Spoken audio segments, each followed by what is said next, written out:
Alright everybody, in this video I'm going to be showing you how to use the Neewer Intervalometer hooked up to a Canon camera to start taking some awesome time-lapse photos. Here we go.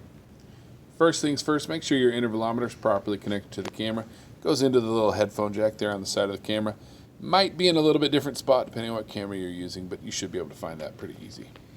Alright, let's take a look at the intervalometer itself. You can see it's turned off. To turn it on, you can press any of these buttons. Anything will turn it on.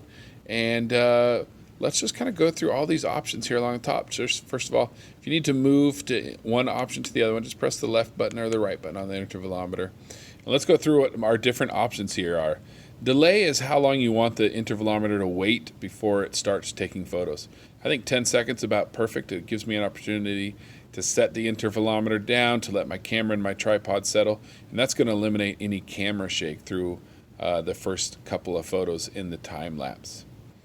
Press right. Let's go over to long.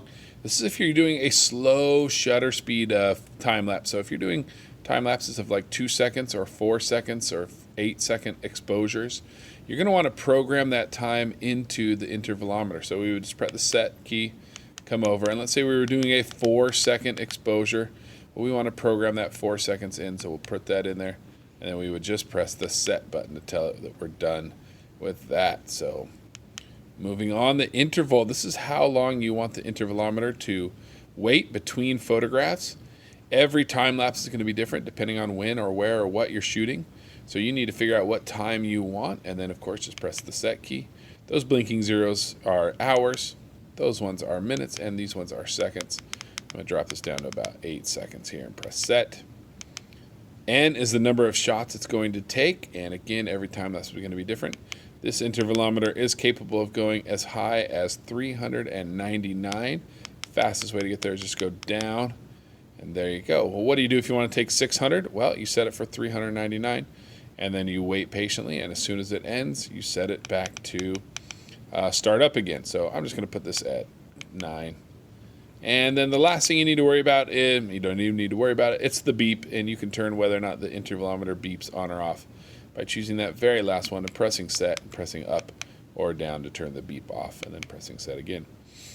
Okay, so we are all set. We've got our 10-second delay. We've got our 4-second in between to compensate for the 4-second exposure. And we've got an 8-second interval. Now all we have to do is press this timer start and stop button. And you can see that starts the intervalometer timer. It's going to count down from 10 seconds before it takes the first photograph. And let's just watch it and make sure it does a good job. And there you go. It's waiting the 4 seconds, assuming we're using a 4-second exposure. And now it's doing another 8-second countdown, and then it will take another photo. And it will just keep going until it has taken all the photos we've asked it to take. Pretty cool.